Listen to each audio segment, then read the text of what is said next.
Dear friends, welcome. You've made a beautiful choice in coming here today. You're stepping onto an ancient, noble path, the path that leads to the unshakable peace already waiting within your own heart. Today, let me offer you a compass, a simple way to begin, a way to gently settle and gradually awaken. Meditation isn't some distant mystery. It's as close to you as your very next breath. Let's start with a small reflection. If you carry a bowl of still water and walk gently, you'll see the moon reflected perfectly. But if you run and shake the bowl, the moon disappears. Your mind is just the same. The Buddha said, "In a mind that is calm, wisdom appears clearly." Anguttara Nikaya. So how do we calm the bowl of water? How do we learn to walk gently within ourselves? Posture, the throne of mindfulness. First things first, your posture matters. It is the throne where the king of mindfulness will sit. Sit in a way that feels both comfortable and alert. Let your spine rise upward, like a young tree reaching for the sky. Let your hands rest gently. Close your eyes softly, or leave them half open if you prefer. You're not straining, but you're not slumping either. Awake yet relaxed. The Buddha described posture many times. Sit down, cross the legs, set the body erect, establish mindfulness before you. Why? Because body and mind aren't two separate things. They move together like dance partners. When the body is steady, the mind finds it easier to settle. The breath, the ancient bridge. Now we come to the breath, your ancient friend, your lifelong companion. The breath is the bridge connecting body and mind. When you rest your attention on its natural rhythm, you are coming home. No need to control it, no need to force anything. Simply know, here comes an in-breath, here comes an out-breath. Just like waves arriving on the shore, they come and they go. The Buddha taught, breathing in, I know I am breathing in. Breathing out, I know I am breathing out. Notice he didn't say, breathing in, I judge my breath, or breathing out, I fix my breath. No, just knowing. Knowing without clinging. Knowing without resistance. 3. The gentle return. Many beginners worry. My mind keeps wandering. Of course it does. That's simply what the mind has learned to do. Imagine a young puppy. You call it to sit, but it dashes after every leaf and shadow. What do? You don't scold, you don't punish. You gently call it back. Come here, little one. Come back to the breath. Every time you notice you've wandered and you gently return, you are building your meditation muscles. The Buddha praised patient endurance as the highest spiritual practice, not harshness, patience. A story, the monk and the river of gold. Let me share a story. In the Buddha's time, there was a young monk named Anuradho. Eager to practice but often frustrated, he lamented, "My mind is a wild monkey. I must be hopeless." One day he sought the Buddha's advice. The Buddha smiled and said, "Anuradho, do you see that river beyond the monastery?" "Yes, Lord," he replied. "Legend says there's a mountain of gold buried under its bed," said the Buddha. "If you wanted that gold, how would you proceed?"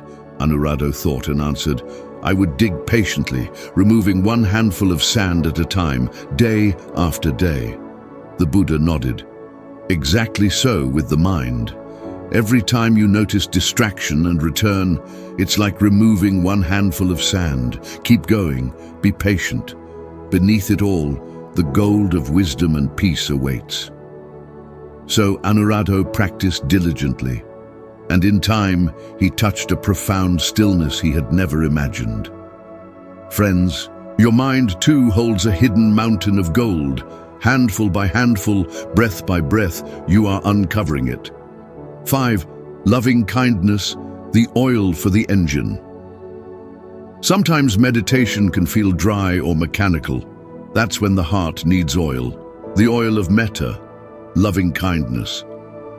Before you sit, reflect. May I be well, may I be happy, May my heart be peaceful. Then extend it outward. May all beings be well. May all beings be free from suffering. This softens the mind. It's like warming clay before shaping it. The Buddha said, just as a mother protects her only child with her own life, so with a boundless heart should one cherish all living beings. You're not forcing yourself to feel anything. You're planting seeds of goodwill, and slowly those seeds grow into a great tree, shading and sheltering your meditation. On this path, you'll meet 5 ancient bandits: sensual desire, craving pleasant experiences, ill will, anger or irritation, sloth and torpor, laziness or dullness, restlessness and worry, anxiety, doubt, self-doubt and confusion. They've been robbing meditators for thousands of years, but don't be afraid. They are just passing clouds in the vast sky of your mind. You don't need to fight them, simply notice them, smile even. Restlessness, there you are again. Come, sit with me a while, I'm still meditating. Mindfulness sees without getting entangled. You become the sky, open, vast, free, while the clouds come and go. Beginners sometimes expect fireworks, visions, bliss, revelations. But meditation is usually more like walking up a slow, steady hill. At first, it feels tiring. You wonder if you're getting anywhere, but after some time you look back and realize you've come a long way. The Buddha compared it to the slow rising of the dawn. Just as the dawn gradually overcomes the night, so too the light of wisdom slowly dispels the darkness of ignorance. Even 10 minutes of meditation can plant seeds that change your life. No breath is wasted. No moment of mindfulness is in vain. At some point, you'll stumble upon a secret. Real meditation isn't about trying harder. It's about allowing. Allow the breath, allow the body, allow the mind, allow the world to be as it is. It's like floating in a boat and letting the river carry you. The less you thrash, the smoother the journey. The Buddha described Nibbana, ultimate freedom, as the unfabricated, the unconditioned. You don't build it. You uncover it by letting go. The deepest meditation happens when you stop forcing and simply rest in the present moment. Once, the Buddha told this story. A farmer sowed his field. Some seeds fell on rocky ground and didn't grow. Some fell among thorns and were choked. But some fell on good soil and produced a rich harvest. The Buddha said, "The good soil is the mind that is calm, patient and diligent. Sow your seeds, water them daily, and trust the harvest will come." Your meditation is like this. Some days will feel dry, some days will feel tangled, some days will feel inspired. No matter, keep sowing, keep watering, the harvest is certain. Dear friends, today I've offered you the golden seeds of meditation. Plant them gently. Water them with patience and loving kindness. Shelter them with mindfulness and wise effort. There's no rush. The path is long, but the journey itself is beautiful. Every step, every breath, every small moment of mindfulness is already a glimpse of freedom.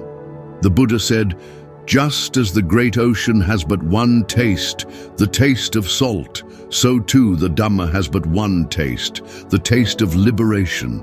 May you taste that freedom. May you walk this noble path with joy, courage and serenity. And may you uncover the mountain of gold hidden within your own heart. Thank you. Sadhu, sadhu, sadhu.